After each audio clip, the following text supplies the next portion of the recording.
Yo, the game is done for.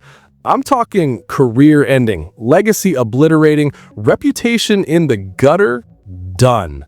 People are saying Kendrick Lamar's inner circle just publicly executed this man's credibility in the most brutal way hip-hop has ever witnessed. And I'm not exaggerating. This whole situation has the internet spinning because what started as typical rap beef has exploded into a full-blown West Coast civil war that's claiming casualties in real time. We're talking about betrayal from the inside, jealousy that's been festering for years, and a fallen king watching his empire crumble while his rival ascends to literal God mode. And here's the wildest part. The final blow didn't come from Kendrick himself. It came from the people the game thought would stay silent.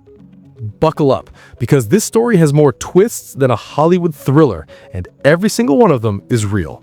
All right, everybody thought they knew the full story about this beef. The game throws shots at Kendrick, some subliminal disses here and there, maybe Kendrick acknowledges them, and the whole thing fizzles out like every other one-sided rap beef we've seen 1,000 times. That was the version everyone repeated. Just another washed rapper trying to stay relevant by attacking the king, right?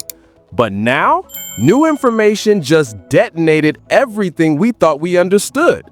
The whole narrative is twisting in ways nobody saw coming, because this isn't just about two rappers going back and forth anymore. This is about exposure. This is about the West Coast hierarchy being redrawn in blood. This is about a man who allegedly let jealousy consume him so completely that he's now being exiled from the very culture he helped build. And the internet? The internet is doing what it does best, turning into a 24/7 investigation unit, pulling receipts, comparing timelines, and exposing contradictions that make this whole situation look worse for the game with every passing hour. Let me break down exactly how we got here, because the road to this public destruction is wild. So let's start with the moment everything changed. The moment the game's credibility got publicly assassinated. TMZ and multiple hip-hop outlets just dropped the bombshell that sent shockwaves through the entire industry. MixedByAli, and if you don't know who that is, let me educate you real quick. This is the man who engineered Kendrick Lamar's entire sonic identity. We're talking about the sound architect behind Good Kid, Mad City, To Pimp a Butterfly, Damn. This man has been in the studio with Kendrick for over a decade. He's not just some random engineer, he's family to that camp. MixedByAli came out publicly and called the game's accusations a flat-out lie. Not questionable, not misunderstood, a lie. He didn't mince words. He didn't leave room for interpretation. He straight up said the stories the game was spreading about working with Kendrick, about being involved in certain creative processes, about having insider knowledge, all of it fabricated. And here's what makes this absolutely devastating. Multiple other insiders from Kendrick's camp reportedly confirmed Ali's statement. We're talking about people who usually stay completely silent, who never get involved in public drama, coming forward to say, nah, this man is lying. Think about what that means. In hip-hop, your credibility is everything. Your word is currency. And the game just had his entire account frozen and liquidated in front of millions of people, by the very people he was claiming knew him. That's not just embarrassing, that's career suicide. But fans online been working like full-blown investigators, and they're not stopping at just that one moment. They started pulling up old interviews, old social media posts, old tracks where the game mentioned Kendrick. And guess what they found? A pattern of obsession mixed with resentment that goes back years. Online detectives took this to a whole new level, digging into every detail like they on some CSI mission. They started studying the dates the game claimed to have worked with Kendrick versus actual studio session logs that leaked. Voice analysis from songs where he claimed uncredited contributions. Timeline comparisons of when the game posted certain things versus when Kendrick's team responded with silence, which folks now realize was strategic silence. Body language in old interviews where the game talked about West Coast hierarchy. And folks online swear they can see the exact moment the game's energy toward Kendrick shifted. They're pointing to a 2016 interview where the game praised Kendrick, calling him the future of the West. Then, in 2018, the tone changed. Subtle at first, little comments about real street rappers versus conscious rappers. Then by 2022, it became more obvious. He started leaving Kendrick off his greatest West Coast rappers lists. Kendrick, the man who's won multiple Grammys, a Pulitzer Prize, and basically been crowned the king of modern hip-hop. People started connecting dots. The game would post something subliminal. Hours later, Kendrick's streams would spike, like fans were running to support him in response. Then the game would delete the post. This happened multiple times. It started looking less like beef and more like a man desperate for attention from someone who wouldn't even acknowledge his existence. Now, this whole situation gets even crazier when you realize that the game had previously gone after Dr. Dre too. Yeah, the same Dr. Dre who discovered him. The same man who executive produced his breakthrough album. When Dre announced Kendrick would headline the Super Bowl halftime show, the game reportedly felt snubbed and fired shots at Dre on social media before quickly deleting them and then later praising Dre in interviews like nothing happened. Fans caught all of that. Screenshots live forever, and the narrative that's building is damaging. A man so consumed with envy and desperation for relevance that he'll turn on anybody, even the legends who gave him his platform. Now, let's get into the motive, because this is where everything starts clicking into place like a puzzle you didn't even know you were solving. The game has been dealing with serious career decline for a minute now, and I'm not saying that to be disrespectful. I'm stating facts that are documented. His mainstream relevance didn't last. Think about it. This dude went from dropping multi-platinum albums in the mid-2000s, being in every music video, on every mixtape, featured on every major track, to barely making a ripple in the current landscape.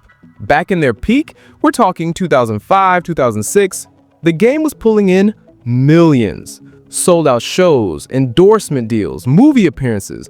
He was positioned to be one of the West Coast's defining voices for the next era. But fast forward to now, and reports say his last few projects barely cracked the top 50 on Billboard. His streaming numbers don't compare to the elite. His tours aren't selling out arenas anymore. We're talking smaller venues, and even those reportedly aren't filling up.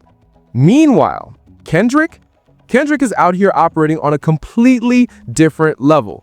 We're talking about a man who can drop an album and shut down the internet, who gets offered the Super Bowl halftime show, arguably the biggest platform in American music, and turns it into a cultural moment, who has entire stadiums chanting his lyrics word for word in countries where English isn't even the first language. That kind of fall off hits different when you're watching someone from your same city, your same coast, your same era absolutely lap you. And here's the thing that reportedly makes it even harder for the game to stomach. Kendrick did it without compromising. He didn't chase trends, he didn't water down his content, he stayed true to his artistic vision and still became the biggest rapper in the world. Put all that together, the decline, the comparison, the fact that Kendrick represents everything the game isn't, and it looks like the perfect recipe for resentment to curdle into full-blown jealousy. Industry insiders are now whispering that this has been eating at the game for years, that behind closed doors, he's been vocal about feeling overlooked, feeling like Kendrick gets praise for doing what he claims he did first. And it gets worse for him. Let's talk about the legacy battle. The game used to position himself as the bridge between gangster rap and the newer generation. He worked with everyone, East Coast, West Coast, down South. That was his lane. But then Kendrick came through and basically redefined what a West Coast artist could be on a global scale. He took the legacy of Pac, of Dre, of the culture itself, and elevated it to high art while still keeping it street. And in doing that, he essentially made the game's bridge role obsolete.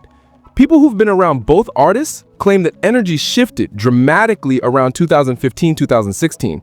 That was when Kendrick dropped To Pimp a Butterfly and started getting compared to jazz legends, getting invited to the White House, having his music analyzed in college courses.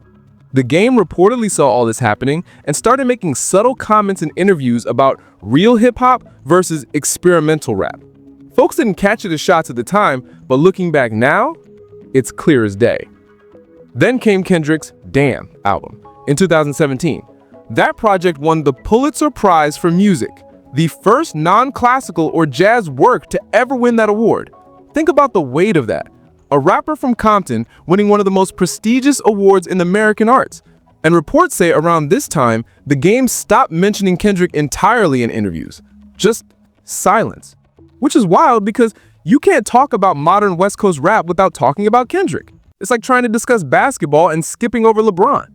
Financial struggles allegedly added fuel to this fire. Multiple sources claim the game has had money issues, lawsuits, unpaid debts, legal fees piling up.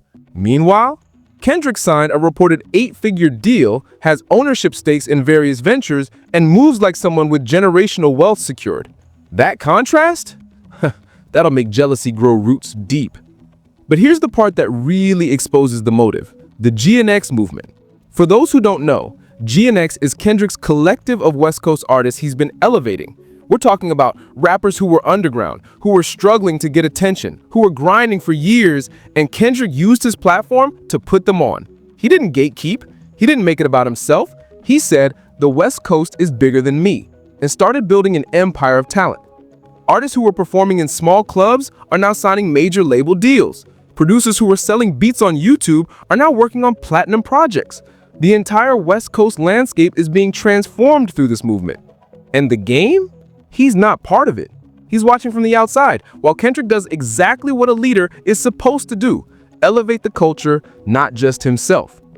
That exclusion, according to people who claim to know the game personally, has been eating him alive, because he used to see himself as that guy, the one who discovered talent, the one who put people on. But Kendrick took that role and executed it on a scale the game could never match. And instead of celebrating it, instead of supporting the growth of West Coast hip-hop, he reportedly chose bitterness. Now let's talk about the moment the game basically lit his own legacy on fire on live radio.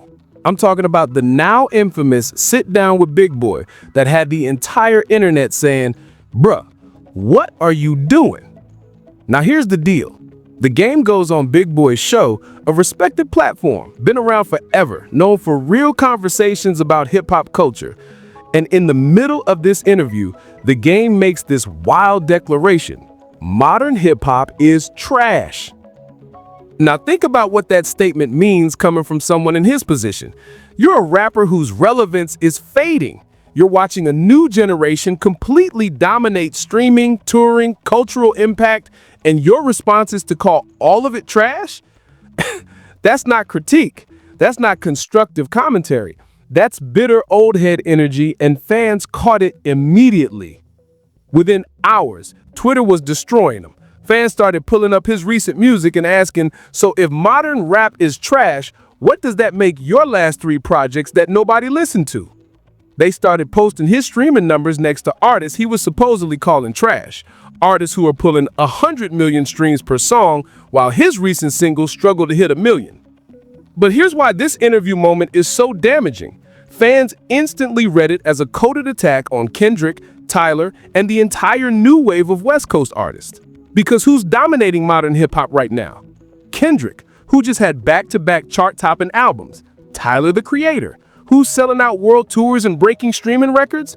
The same generation the game just called trash. So essentially, the game went on radio and said the most successful era of hip-hop, the era that's making more money, reaching more people, and having more cultural impact than any previous generation, is trash. And he did this while sitting in a position where his own music is being ignored by that same audience. The lack of self-awareness is stunning. People who study hip-hop culture started pointing out that this is a classic pattern with artists who can't adapt. They hit their peak in one era, and instead of evolving with the culture, they plant their feet and declare everything that comes after them is inferior. It's ego protection. It's a defense mechanism.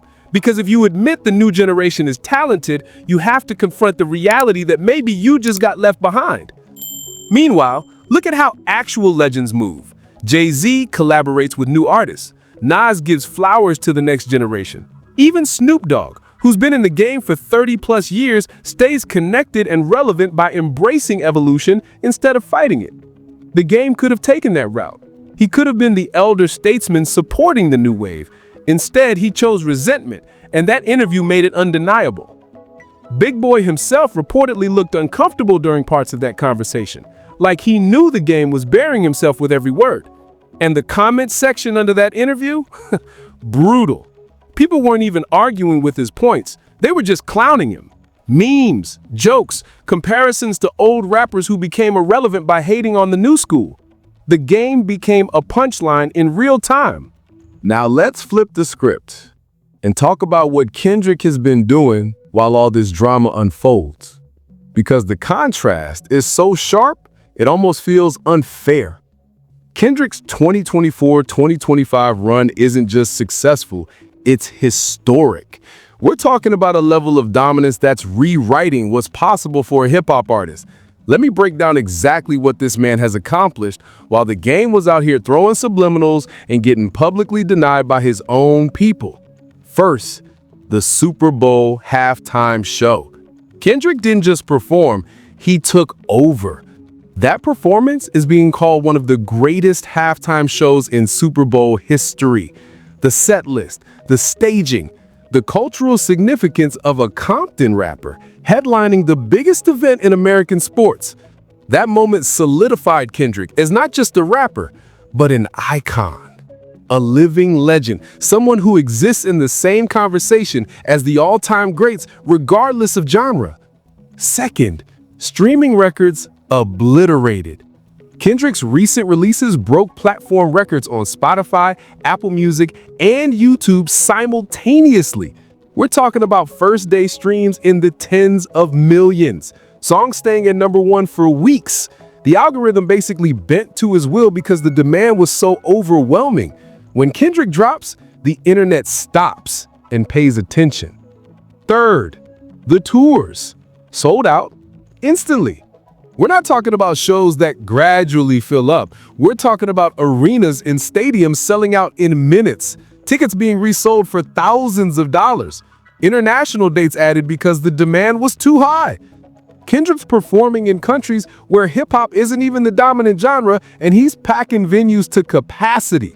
That's not regional success. That's not even national success. That's global domination. But here's where it gets even more impressive. The GNX movement. Kendrick could have just focused on his own success. He's already won. He's already rich. He's already cemented his legacy. But instead, he decided to build, to elevate, to turn his platform into a launch pad for the next generation of West Coast talent. Artists who were grinding in obscurity are now getting major label attention. Producers who were unknown are now working with A-list talent.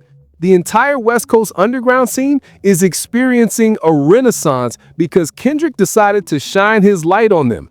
He's not gatekeeping. He's not jealous of their potential success. He's operating like a true king, building an empire that will outlast his own career. Examples: rappers who came through the GNX pipeline are now touring independently and making six figures. Producers are signing publishing deals worth millions.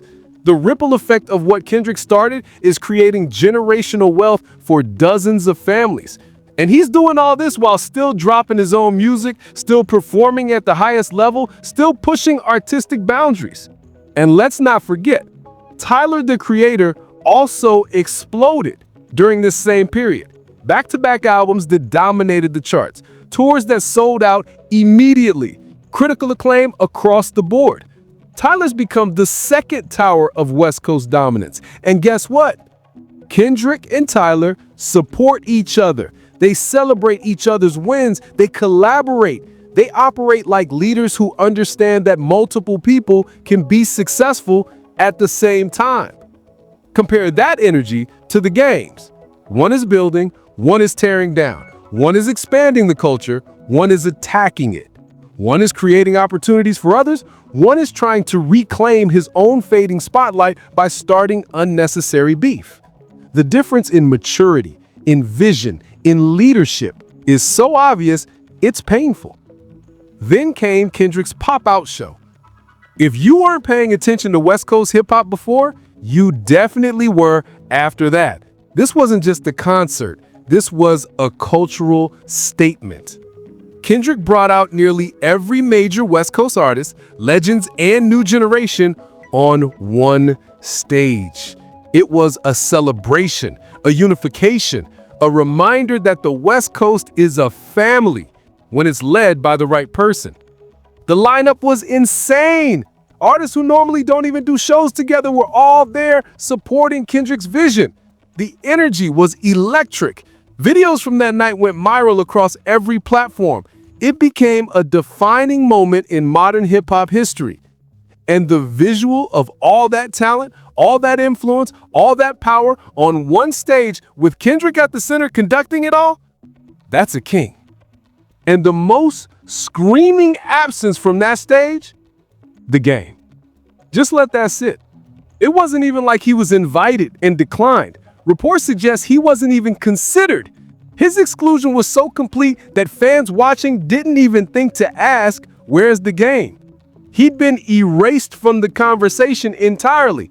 That's not just being snubbed, that's being exiled from the culture you helped build. That's being written out of the story while it's still being told. Now, let's talk about how the OGs are moving and what their positions reveal about this entire situation. Because when the legends speak, people listen, and their silence speaks even louder. Ice Cube, an undisputed West Coast icon, NWA founding member, someone whose opinion actually matters, publicly praised Kendrick's leadership. Not just his music, his leadership. Cube specifically highlighted how Kendrick is uplifting the culture, staying true to the West Coast spirit, and representing with integrity. Think about what it means for Ice Cube to say that. This is a man who's seen every era of West Coast hip-hop, who was there during the golden age, who helped build the foundation that everyone else stands on. When he co-signs your leadership, that's the ultimate stamp of approval. That's validation from the culture itself. And the game? Total silence from Cube regarding him. No public support, no mention, no acknowledgement. And in hip-hop, that silence is deafening. It's the equivalent of an elder saying, I don't rock with how you're moving, without having to say it directly. The contrast between Cube's enthusiastic support of Kendrick and his complete silence about the game tells you everything you need to know about who's moving correctly. And it's not just Cube. Look at how Nas has been moving. Nas is out here still dropping critically acclaimed albums in his 50s, still collaborating with new artists, still pushing hip-hop forward. He recently spoke about the importance of uplifting real talent, exposing industry corruption, and moving with integrity.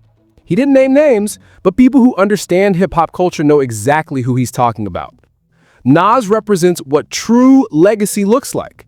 He's secure in his position as one of the greatest to ever do it, so he doesn't feel threatened by new talent. He doesn't need to tear anyone down to feel relevant.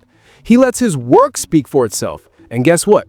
He's still respected, still relevant, still celebrated. That's how you age gracefully in hip-hop. The game could have been that. He had the platform, he had the connections, he had the respect, at least at one point. But instead of following the blueprint of legends like Nas, Cube, Snoop, and Jay-Z, artists who stayed relevant by adapting and supporting, he chose the path of bitterness.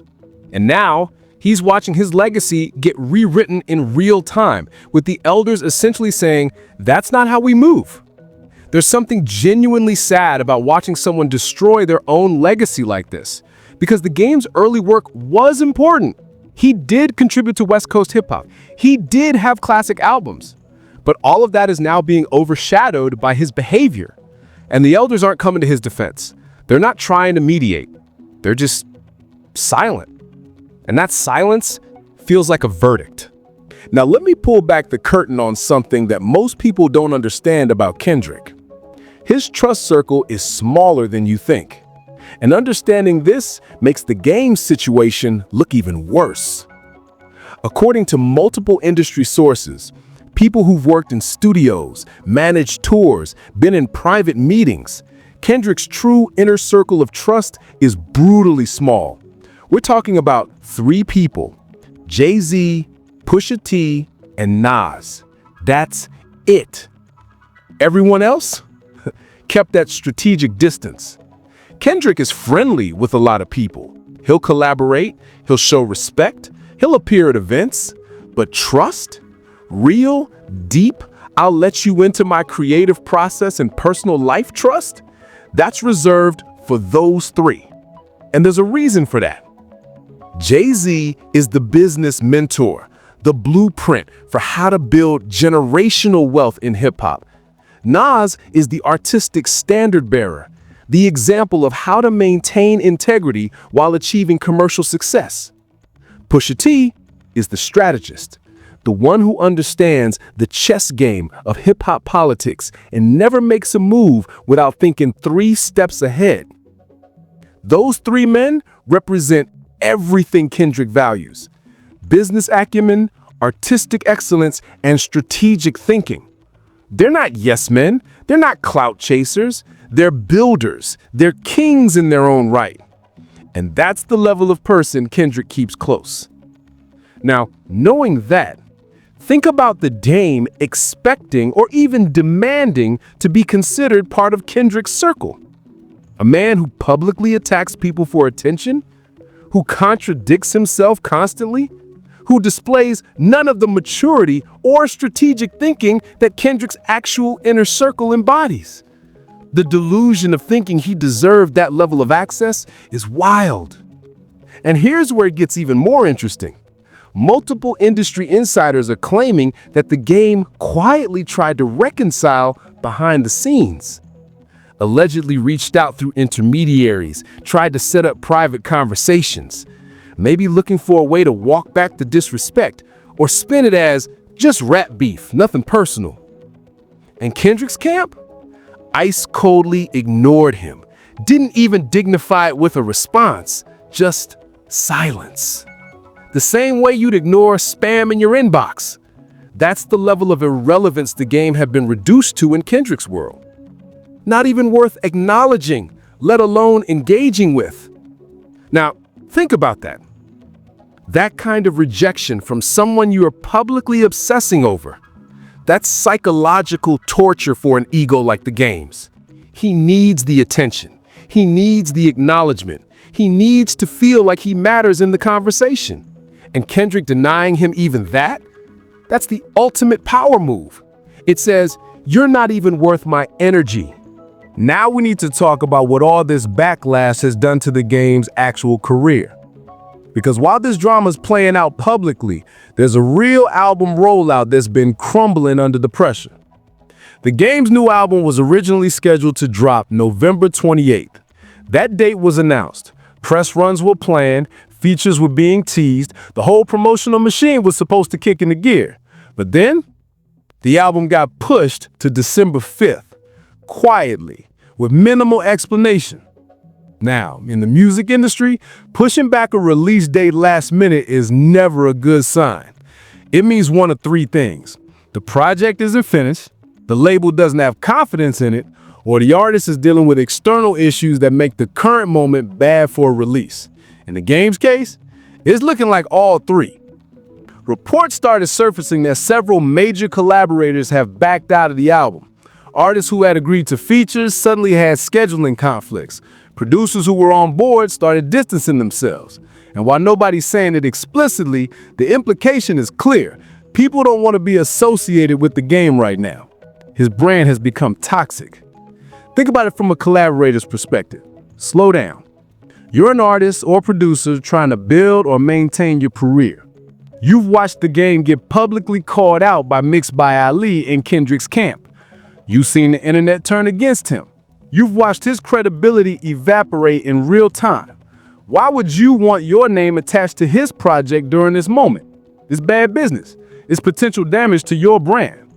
And the executive perspective. Word is, they view the game as radioactive right now, especially for anything connected to the GNX movement or West Coast collaboration projects. They're not trying to completely drop him. There's still money invested in his album, but they're definitely not going hard on the promotion. They're playing it safe, seeing how the public reception develops before committing major resources. Compare the game's rollout to what happens when someone like Kendrick or Drake or even mid-level artists with momentum are releasing. There's a whole campaign. Billboards in major cities, playlist placements negotiated, press interviews lined up, social media strategy carefully executed. The machine moves for artists the industry believes in. The game's rollout? It's been quiet. Almost like the label is hoping to just get the project out, make back some money from his core fan base, and move on. There's no confidence, no momentum, no sense that anyone believes this album will make a real impact. And that's a brutal position to be in as an artist, releasing music that even your own team doesn't seem excited about. Industry analysts who track these things are predicting the album will struggle to hit top 20 on Billboard. Maybe 15,000, 25,000 first week sales. For context, that's terrible for someone of the game's name recognition. Artists with a fraction of his fame are doing better numbers. But when you've spent months alienating potential listeners, attacking the culture, and getting exposed by insiders, why would people rush to support your music? All right, so let's bring this whole thing full circle and talk about what all of this means for the game's legacy and position in hip-hop moving forward. Because we're watching a cautionary tale play out in real time, and the verdict is brutal. The narrative that's spreading like wildfire through the culture right now is this. The game is a bitter outcast, isolated from the movement, and actively at war with the future. That's not my opinion. That's the consensus that's forming across social media, music publications, and industry conversations. And once that narrative locks in, it's extremely hard to change. In hip-hop, your reputation is built on perception. How are you seen by the culture? Are you respected? Are you relevant?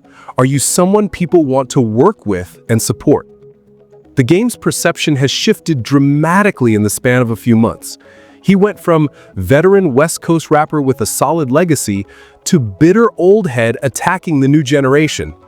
That's a devastating rebrand. Let's recap everything that's happened to this man. Publicly called a liar by Kendrick's engineer and confirmed by multiple insiders. Exposed for allegedly trying to reconcile privately and being ignored. His modern hip-hop is trash comments backfired spectacularly. Major collaborators reportedly backing out of his album. Label executives viewing him as radioactive. Complete exclusion from the Pop-Out show and the larger GNX movement.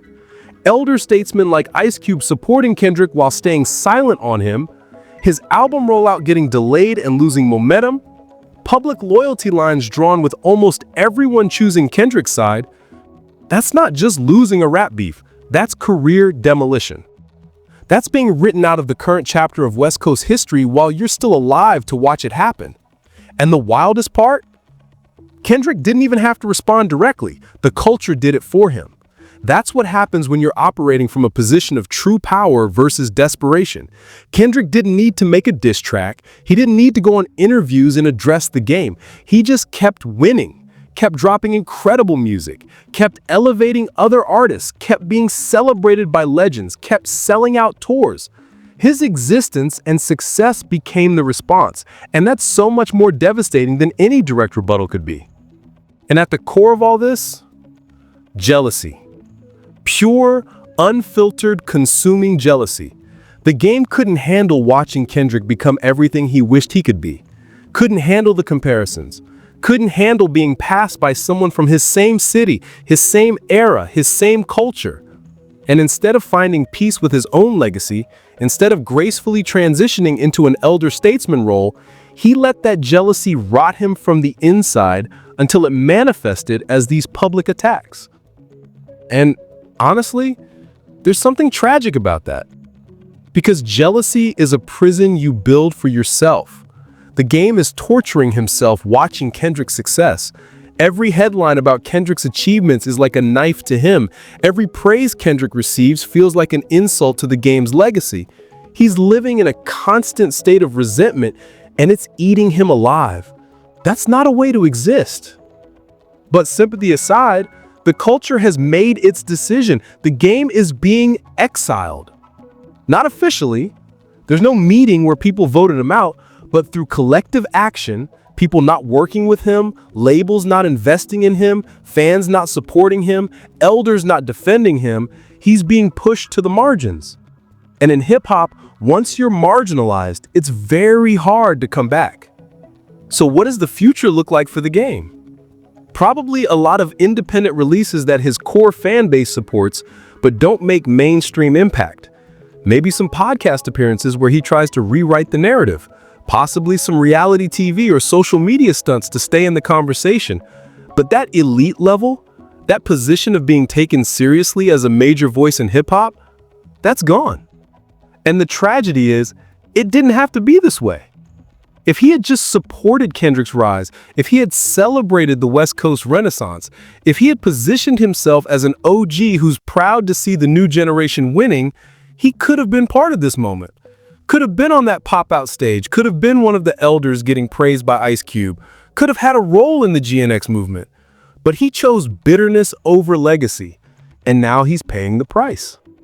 Meanwhile, Kendrick, undisputed, untouched, unchallenged, operating at a level that's making people forget there was ever competition, building an empire, creating opportunities, being praised by legends, headlining the Super Bowl, breaking records. This is what winning looks like when you're focused on the work instead of tearing others down. And at the end of the day, that's the real story here.